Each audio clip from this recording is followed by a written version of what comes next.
लोगों के हाथ बंधे हुए हैं, खुल भी नहीं रहे हैं। मैं क्या बजाऊं? ये 2 घंटे से यही नौटंकी देख रहा हूं। जो आ रहा है नमस्कार, तालियां बज रही हैं, पता नहीं क्या हो रहा है। अब बेचारा क्या करे, जिसके साथ में आया है उसका शकल देखने के बाद फिर बोलता है कितनी देर और बैठना पड़ेगा, है ना। आज संडे का दिन, भला खासा दिन। 7 दिन मशीन की तरह चलो, घड़ी की तरह चलो, और मुंबई जैसी जगह पर रह रहे हैं, टिकट पैसे में, मसाज फ्री में, मुंबई का लोकल ट्रेन, है कि नहीं। हाँ, ये सब होने के बाद एक दिन जिंदगी ना मिलेगी दोबारा। वो कौन सा दिन है? कौन सा दिन है भैया? संडे। और संडे के दिन एक विघ्न डालने वाला एक इंसान आपके पास आ गया।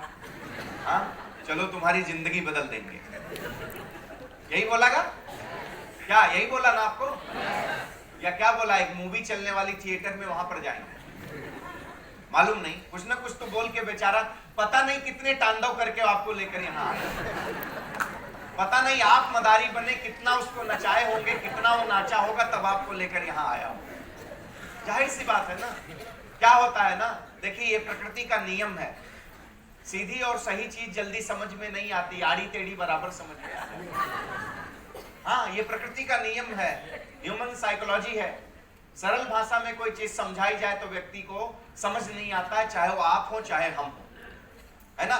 और जब व्यक्ति किसी को किसी का फायदा दिखाता है, जमाना ऐसा हो चुका है ना, जमाना ऐसा हो चुका है कि पहले व्यक्ति अपना स्वार्थ ज्यादा सोचता है, बाद में दूसरों का सोचता है।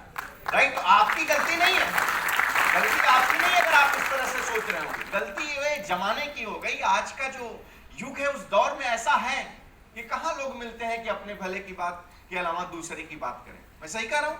तो इसके लिए आप बैठे होंगे ना, पहला दिमाग में यही चल रहा होगा, जरूर इसका कोई बहुत बड़ा फायदा है, इसीलिए मुझे लेकर आया। सही कह रहे हो आप। आपने प्लान देखा, बिजनेस देखा आपने, क्या करना है इस बिजनेस को स्टार्ट करने के लिए? हाँ, प्रोडक्ट खरीदना है ना, सब सहमत है ना? यही करना है ना। बिजनेस को स्टार्टअप करने के लिए प्रोडक्ट परचेज करना है। ठीक, प्रोडक्ट परचेज करने के बाद क्या करना है? चर्चा करना है। चर्चा करने के बाद क्या करना है? सपोर्ट करना है। फिर सीखना है। हाँ, अच्छा, सीखना भी होता है क्या? नहीं, यही वाली बात। दुनिया में आज लोग सिखाई तो रहे, सीख कौन रहा है? हम भी सिखा रहे हैं, आप भी सिखा रहे हो, सब सिखा रहे हैं। बाप बेटे को, बेटा बाप को, पूरा खानदान एक दूसरे को सिखा रहा है, दुनिया एक दूसरे को सिखा रही है। सीखने वाला कोई नहीं। There are no student, only teacher। समझ रहे हैं ना? तो लाफड़ा वहीं पर है, टीचर ज्यादा है, स्टूडेंट कम है। सीखने वाली बात भैया, किसने बोला सीखना है? आपको बहुत प्रणाम, कम से कम आप एक स्टूडेंट हैं जो ये समझ के आए कि सीखना है ना। अब बात इन्होंने क्या कहा कि इस बिजनेस को स्टार्टअप करने के लिए प्रोडक्ट परचेज करना है। मैं आगे अपनी बात को कहने से पहले मैं हमारे विजय पेडालू जी कहाँ दिख नहीं रहे हैं। हमारे सारे एनपीसी साहब आए, कहीं होंगे बेचारे, ऑर्गेनाइजर हैं। सबसे पहले ये जबरदस्त माहौल, ये इन्वायरमेंट, इसके लिए हमारे विजय पेडालू जी ने बड़ा संघर्ष किया है। और संडे के दिन, एवरी संडे कालिदास नाट्यगृह मिलना ये अपने आप में बहुत बड़ी बात है। इसके लिए विजय भाई को बहुत आपको। तो मैं चर्चा कर रहा था, मतलब उन्होंने कहा कि प्रोडक्ट लेना है, प्रोडक्ट लेना है, और प्रोडक्ट लेने की वजह से आपका बिजनेस स्टार्ट हो जाएगा। प्रोडक्ट तो पहले भी आपने लिया है, क्या कोई नई बात आप करोगे क्या? हाँ जी, बोलिए ना भैया। एक बात आप नोट रखना, आप ये सोच करके मत बैठना कि ये बाबा जी आए प्रवचन देंगे, आप ताली बजाओगे और हम चले जाएंगे। हमारे पास कोई प्रवचन और बोल वचन नहीं है। जिंदगी में जो है हकीकत में वही चर्चा मैं आपसे करता हूं। और मेरा कभी भी वन वे इंटरेक्शन नहीं होता है, ऑलवेज टू वे मैं चर्चा करता हूं। ठीक है ना?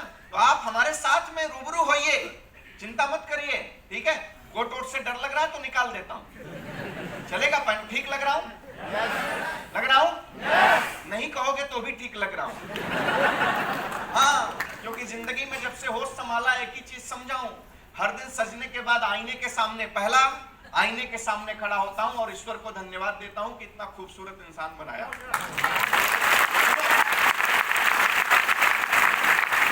आजकल दूसरा आईना मेरी बीवी है।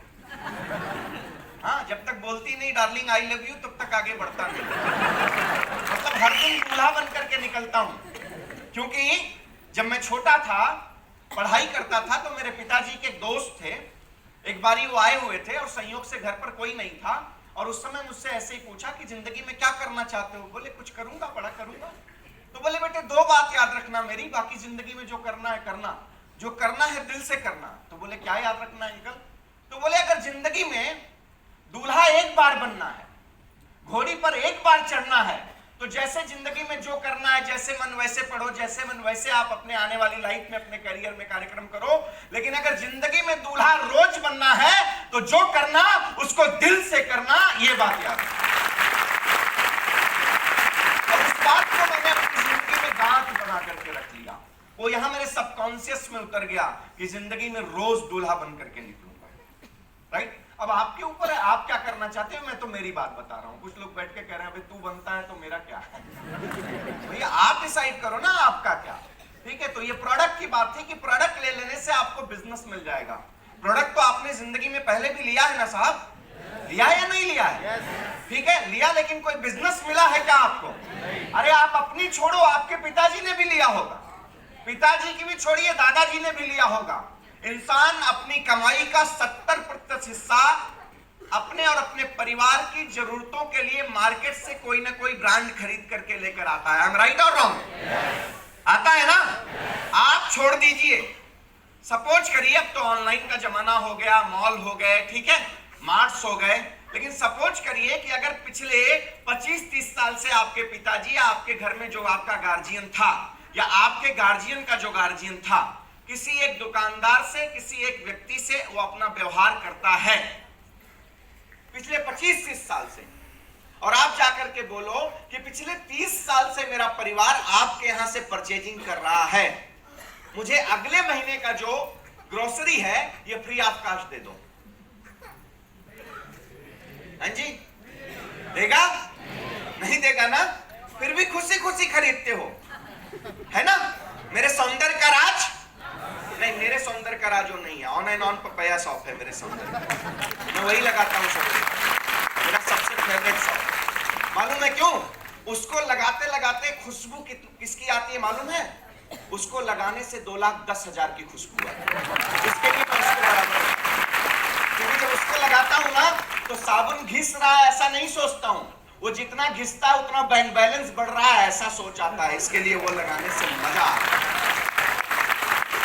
आप भी लगा रहे हैं, कोई बात नहीं, आप भी लगा रहे हैं। आपने कोई ब्रांड को चूज किया जिससे आपका खर्च हो रहा है, और हमने उस ब्रांड को चूज किया जिससे हमारे पास आ रहा है। यही डिफरेंट है साहब। लेकिन जब इस बिजनेस को देखने के लिए लोग आते हैं, जब इस अपॉर्चुनिटी को लोग देखते हैं, तो पहले दिमाग उल्टा इंसान का, आपकी गलती नहीं है, दिमाग उल्टा चलना शुरू होता है। मैं मेरी स्टोरी आपको बताता हूं कि मैं कैसे आ गया इस बिजनेस के अंदर। जानना चाहेंगे? हाँ, मेरी स्टोरी कुछ ऐसी थी कि जिंदगी में सब कुछ ठीक ठाक चल रहा था, और वो ठीक ठाक चलाने के पीछे भी मैंने अपनी जिंदगी में काफी संघर्ष किया था। इस बिजनेस में आने के पहले basically I was in merchant navy. Merchant navy माहिती आहे ना? हाँ, एक कॉकटेल चालेल काय? थोड़ी हिंदी, थोड़ी मराठी, थोड़ी चालेल ना? हाँ हाँ चालेल। कहीं लफड़ा होगा तो कॉलर इधर मत पकड़ना, कोने में मिल लेना, कोई बात। ठीक है, तो सब कुछ बढ़िया चल रहा था। मतलब काफी संघर्ष के बाद मैंने अपनी जिंदगी में, और संघर्ष का दौर कौन सा था? जिस उम्र में लोग डिग्रियां लेते हैं, डिप्लोमा करते हैं, और इस विचार से कि कुछ आगे चल करके जिंदगी में नौकरी करूंगा, ठीक है, अच्छी नौकरी मिल जाएगी तो ये सब जानते हैं, अच्छी नौकरी मिल जाएगी तो अच्छी छोकरी मिल जाएगी, उसकी चिंता सबको रहती है। ठीक है, चलो कोई बात नहीं, वो भी जरूरी है, जिंदगी का एक पार्ट है ना साहब। तो उस उम्र में मैंने अपनी जिंदगी में दुनिया का सैर करना शुरू कर दिया। Whenever I was 20-21 मतलब 20-21 साल की उम्र में मैं दुनिया की अलग अलग कंट्री का सैर कर रहा था, क्योंकि मेरी नौकरी ऐसी थी, मेरा जो पास्ट था इसी तरह से था, जो मैंने आपको बताया कि I was basically in a merchant navy। तो उसको भी पाने के लिए साहब बहुत संघर्ष किए हम। ट्रेनिंग ली, हार्ड ट्रेनिंगशिप लिया, हार्ड स्ट्रगल किया प्लेसमेंट के लिए। ये सब कुछ होने के बाद इसके बाद जब ये नौकरी की शुरुआत मैंने की तो जिंदगी शानदार, मतलब वहां पे भी फ्लाइट ऑफ फ्लाइटेंसी बहुत हायर था, कल्पना की उड़ान जिसे बोलते हैं, that was too much very higher. मैंने अपनी जिंदगी में वहां पर भी टॉप पर जाने के विचारों के साथ में उस काम को शुरू किया था। और 20-21 साल की उम्र से मैं अपने वतन में कम 6 to 8 मंथ में अब्रॉड रहता था। लंदन हो, पेरिस हो, दुबई हो, बहरीन हो, मस्कट हो, कुवैत हो, सिंगापुर हो, मलेशिया हो, इंडोनेशिया हो, साउथ अमेरिका, नॉर्थ अमेरिका, ये ऑल मतलब मोर देन 25 कंट्री, 25 से ज्यादा कंट्री मैंने अपनी जिंदगी में उस नौकरी की वजह से देखा। पर हिंदुस्तान जैसा जहां मैंने पूरे संसार में कहीं नहीं देखा। मैंने करीब से देखा है और वो देखने के बाद मुझे गर्व है कि मैं एक भारतीय हूं साहब। राइट, तो ये मेरी जिंदगी थी, ये मेरा पास्ट था। मेरी लाइफ में सब कुछ बढ़िया चल रहा था। कुछ तस्वीरें उसकी पड़ी हैं यहाँ आने के पहले और आने के बीच में। बहुत से लोगों ने कहा साहब कुछ पीपीटी शो होने। अरे प्रभात जी बैठे, नमस्कार भाई साहब। तो बोला कुछ पीपीटी शो होनी चाहिए। तो मैं बोला भैया प्रत्यक्ष को प्रमाण की आवश्यकता होती नहीं, फिर भी आप कह रहे हो तो ले लो कुछ प्रमाण, ठीक है, नहीं तो मैं तो जो है वो आपके सामने खड़ा हूं।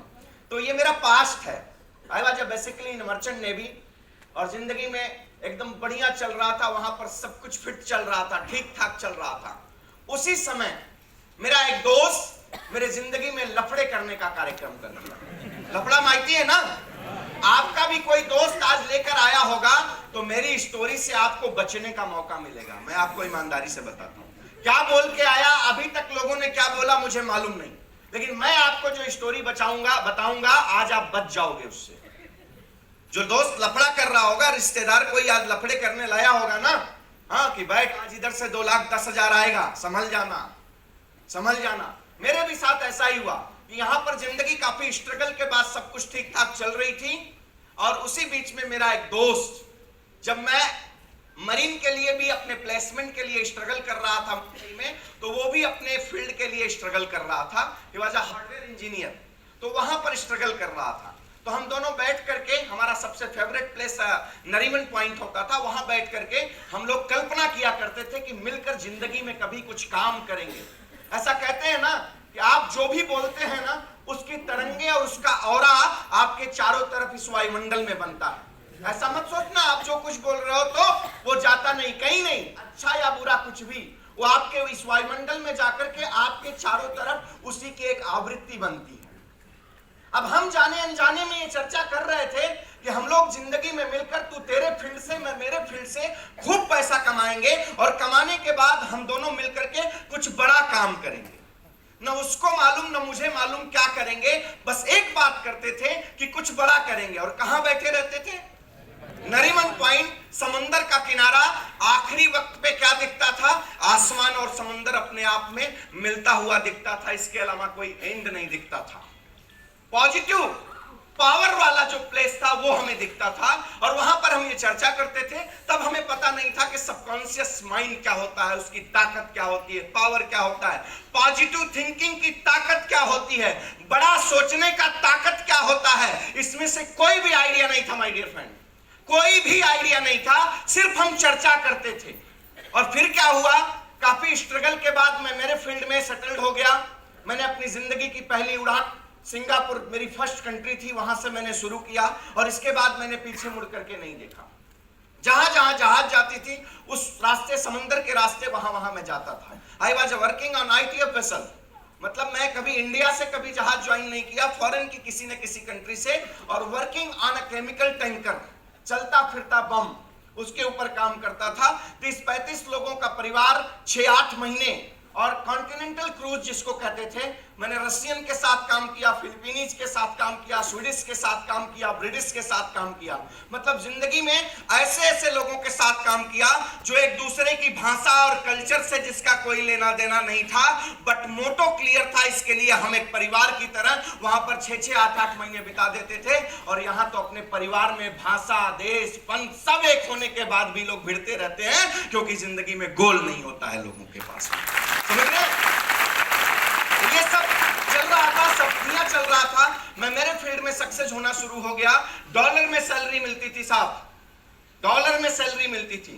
कभी कभी कुछ लोगों को, हालांकि अब वो दौर इस इंडस्ट्री का नहीं रह गया, डायरेक्ट सेलिंग इंडस्ट्री का वो दौर नहीं रह गया कि मैं ये चर्चा करूं कि जिसके पास कोई काम नहीं होता वो इस बिजनेस को करता है। अब वो दौर नहीं रह गया और अब वो सोच नहीं रह गई। लेकिन अगर किसी के पास ऐसी सोच है तो उसके लिए मैं आपको समझाता हूं कि मेरे पास कोई काम नहीं था। सिर्फ जब इस नौकरी को छोड़कर एज ए कैरियर इस बिजनेस को शुरू किया तो डॉलर को इंडियन मनी में कन्वर्ट करने के बाद मोर देन 1 लाख का मेरा सैलरी हुआ करता था। और ये सालों पहले की बात बता रहा हूं जब उसका महत्व होता था 1 लाख का। समझ रहे हैं? तो इतना बेकार आदमी था मैं इस बिजनेस में आने के पहले। हाँ, अगर किसी को ये लग रहा है कि जिसके पास कुछ काम नहीं है, पार्ट टाइम वाला है, टाइम पास में जो करना है कर लेंगे, तो आपको समझाना चाहता हूं कि भैया ये मैं करता था। वहां पर जिंदगी ठीक चलना शुरू हो गई, प्लेसमेंट हुआ, जॉब मेरा शानदार, मेरा दोस्त भी अपने लाइन में ठीक ठाक करने लगा, सब बढ़िया चल रहा था। एक बार मैं फॉरेन से लौट कर आया था, साइन ऑफ करके मुझे हिसाब किताब लेकर कंपनी से घर जाना था। उसी समय मेरे दोस्त ने घर से छुट्टियां बिताकर वापस आकर फिर मुझे जाना था। उसी समय मेरे दोस्त ने इस बिजनेस के बारे में मुझे बताया। और आप लोग तो इतने शानदार माहौल में बैठे हो, एकदम अंगड़ाइयां लेते हुए आप बैठ करके इस बिजनेस को देख रहे हो। और हमारी स्थिति क्या थी कि हम और दोस्त दोनों पब्लिक ट्रांसपोर्ट से, बस से, बीएसटी की बस से कॉमन रिलेटिव के यहां जा रहे थे। और पेपर लेकर, पेन पेपर लेकर वो गोल गोल मुझे समझा रहा था। और क्या समझाया कि ये प्रोडक्ट परचेज कर लेने से बिजनेस स्टार्ट हो जाएगा, प्रोडक्ट परचेज कर लेने से बिजनेस स्टार्ट हो जाएगा। चलो भैया सब ठीक है। इसके बाद बोला ये बिजनेस अगर करते हो तो आपको 2,10,000 रुपया कमाने का मौका है। यही देखा आपने ना? तो मैं तब तक भी ठीक था। तुम्हें बोला साल में 2,10,000 कमा लेंगे तो क्या हो जाता है? बोलते नहीं बाबा, साल में 2,10,000 नहीं। तो हमने कहा तब क्या, महीने में? बोलता नहीं, महीने में नहीं, हफ्ते का 2,10,000 रुपया आप कमा सकते हो। एक बात ईमानदारी से बताना, अपने दिल पर हाथ रख करके, आप लोग जो ये फर्स्ट टाइम में प्रेजेंटेशन सुन रहे हो और आप में से बहुत से लोग ऑलरेडी बिजनेस में एसोसिएटेड हो, भरोसा होता है क्या? दिल से बताना भैया, हो रहा है भरोसा? 10, 20, 25 हजार का प्रोडक्ट लेकर हफ्ते का 2,10,000? हमारे बाप दादा बेवकूफ थे क्या? प्रोडक्ट लिया 2,10,000 आने की बात कर रहे हो? ऐसा हो सकता है? भरोसा हो रहा है? जो आई गए वो बोलेंगे यस। जो आप नए आए उनके दिल की बात बता रहा हूं। मेरी भावना उस समय ऐसी ही थी। और जैसे उसने बोला हफ्ते का 2,10,000, मैं जोर से ठहाका लगाया उसी बस के अंदर, जोर से। तब तक पीछे से 2-4 बोलते हैं काय झाला। उस समय मला माहिती नाही काय झाला म्हणजे काय। तो मैं थोड़ा सरल होके बैठ गया। मैं बोला, उनको लगा कोई दौरा और पड़ता है। फिर मैंने मेरे दोस्त को प्यार से बोला कान में, सवेरे से मैं ही मिला था टोपी पहने, और कोई नहीं मिला था। आपकी भी भावना यही होगी, मैं ही मिला हूं आज। 10-20 का प्रोडक्ट लेके 2,10,000 दिलाने आया है कि नहीं? तो मैं आप लोग काफी समझदार लोग हो, आपकी चर्चा नहीं कर रहा हूं, मैं मेरी बात कर रहा हूं। मेरे पास ऐसी भावना आई थी। बाद में जाते जाते तो मेरा दोस्त बोलता है, सुन ना बाबा। तो मैं सुन लिया, मरता क्या ना करता भाई साहब, है कि नहीं? आप वाली स्थिति में मैं भी था, तो मैं सुन लिया। और आते आते चर्चा होते होते एक बात दिमाग में सिर्फ आ गई कि जिंदगी में प्रोडक्ट तो बहुत परचेज करते हैं, लेकिन उस प्रोडक्ट से कोई अपॉर्चुनिटी मिली नहीं है। एक पहला बात मेरे दिमाग में आया। दूसरी बात आया कि मैं जो पैसा दे रहा था उसके एवज में उस पैसे से ज्यादा वैल्यू का क्वालिटी प्रोडक्ट मेरे पास आ रहा था। तो मैंने क्या देखा, मेरा कोई नुकसान और फायदा का मामला यहां पर नील हो जाता है, क्योंकि मैंने एक हाथ से दिया और दूसरे हाथ से ले लिया। और क्या ले लिया? Good morning to good night, whatever requirement for us and our family, that products, वो that products, हमारे घर का टॉयलेट क्लीन करने का टॉयलेट क्लीनर भी जमाने से लेकर आ रहे हैं, लेकिन उस टॉयलेट क्लीनर कंपनी ने नहीं कहा कि तुम्हारे घर में 200-500 रुपया इंसेंटिव जाने का मेरे पास प्लान है, ये नहीं बताया। और यहाँ पे क्या, उस टॉयलेट क्लीनर से लेकर, पेस्ट से लेकर, हमारे हेल्थ को, हमारी बॉडी के क्लीनर के लिए भी जो प्रोडक्ट्स हैं बाहर और अंदर, ये सब लेने की वजह से एक बिजनेस अपॉर्चुनिटी मिलेगी, ऐसा कोई अगर बता रहा है तो चलो एक बार मान लेते हैं यार, चलो एक बार मान लेते हैं, कोई बुराई है यार। और मैंने देखा मेरा कोई लॉस प्रॉफिट नहीं, नील हो गया।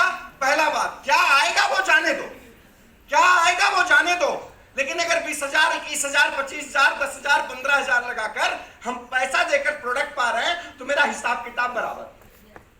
और तीसरी बात मैंने सोची कि जिंदगी में पता नहीं कितने गैरों से जाकर व्यवहार किया है, पता नहीं कौन कौन टीवी पर आकर के वो कबिलवा तबिलवा ठंडा कूल फलाना ढिमका क्या क्या कह के जाते हैं, पता नहीं वो अपने घर में लगाते हैं कि नहीं लगाते हैं। लेकिन एक आदमी मुझे वो बेच रहा है जो खुद अपने परिवार के लिए यूज करता है दिल से, तो क्यों नहीं एक बार ट्राई कर लेना, क्यों नहीं एक बार ट्राई कर लेना चाहिए। ऐसा सोच करके मैंने तीसरी, और इसके बाद मैं बोला यार ये देने से मेरी आत्महत्या करने की पोजीशन नहीं आने वाली। आप में से किसी की आएगी क्या 10-20 में? हाँ, पता नहीं कितने लुटा के आए हो। अभी कोई बोल दे 2-4 लाख रुपया दे दो, बस 6 महीने के अंदर 20 लाख करके दे दूंगा। तुम्हारा नहीं, तुम्हारे पूरे खानदान का डलवा दोगे, भले बाद में 2 महीने बाद। वहां दिमाग नहीं लगाओगे, वहां नहीं लगाओगे, यहां बराबर लगाओगे, क्योंकि यहां तुरंत मिल रहा है ना, इसके लिए बराबर लगाओगे। ये ह्यूमन साइकोलॉजी है। तो मैंने कहा तीसरी बात, ये कर देने से मेरे दोस्त को भी खुशी रह जाएगी, वो नाराज नहीं होगा। इसके बाद मेरे दोस्त ने मुझे समझाया कि भैया एक आईडी से तू 2,10,000 कमाना चाहता है तो कोई बात नहीं, अगर एक ब्यूटीफुल हमारा प्लान है, अगर तू ट्राइपॉड के साथ बिजनेस को स्टार्ट करता है, आने वाले फ्यूचर में अगर तू सीरियसली इस बिजनेस को करेगा तो तू अपनी पीढ़ियों के लिए भी बहुत कुछ बना सकता है, इसलिए तू ट्राइपॉड से स्टार्ट कर। मैं बोला देख, मेरा विजन, मेरी दृष्टि और मेरा अचीवमेंट इस बिजनेस में कुछ है नहीं, इसलिए मुझे क्या पता क्या होगा। हाँ, लेकिन तेरी बात समझ में आ रही है, इसके लिए जो बेस्ट प्लानिंग है वो मेरे लिए कर दे, बाकी का देखा जाएगा। ऐसा सोच करके मैंने ट्राइपॉड से इस बिजनेस को स्टार्ट कर दिया। और बिजनेस को एसोसिएट करने के बाद भरोसा नहीं था साहब, ईमानदारी से बताता हूँ, भरोसा नहीं था। बस बिजनेस का स्टार्टअप कर दिया और इसके बाद मैं इमीडिएट फॉरेन चला गया। 1.5 साल इस बिजनेस की तरफ मुड़ करके देखा भी नहीं था। उस दौर में कॉल करता था, पैसे ज्यादा लगते थे प्रभात भाई, तो जो 4 लोगों को सिलेक्टेड जब किसी कंट्री पर आप शोर उतरता था, घूमने के लिए जाता था, तो उधर से कॉल करता था, तो मेरे उस दोस्त को भी कॉल करता था। और जैसे ही मैं कॉल करता था वो बताता था फलाने से मिले थे ना, अभी उन्होंने स्कोडा लौरा ले लिया, फलाने से मिले थे ना, उन्होंने ऑडी ले लिया। तो मैं थोड़ी देर सुनता था, फिर गालियां देता था कि मैं डॉलर खर्च करके तेरा और तेरे परिवार का हाल चाल ले रहा हूं और तेरे को उस बिजनेस की ही लगी है। हाँ, मैं यही करता था, ठीक है, यही करता था। लेकिन मेरा दोस्त, उसको पक्का इस बिजनेस की ताकत समझ में आ गई थी, क्योंकि उसको यह पता था, माय लाइफ मैनेजमेंट ने सिखाया था कि हम किसी को बेचने और जोड़ने में विश्वास नहीं रखते हैं, हम लोग बेचते हैं, हम लोग सेलर हैं, हम लोग सेलर हैं, लेकिन हम प्रोडक्ट सेलर नहीं हैं, हम ड्रीम सेलर हैं। सपने देखते हैं, सपने दिखाते हैं, सपने बेचते हैं, सपने को खरीदते हैं। मेरे दोस्त को पता था, इसलिए उसने मुझे सिर्फ बेचा नहीं, सिर्फ जोड़ा नहीं, मेरा तब तक फॉलो अप लेता रहा जब तक मेरे अंदर ये बिजनेस नहीं उतर गया।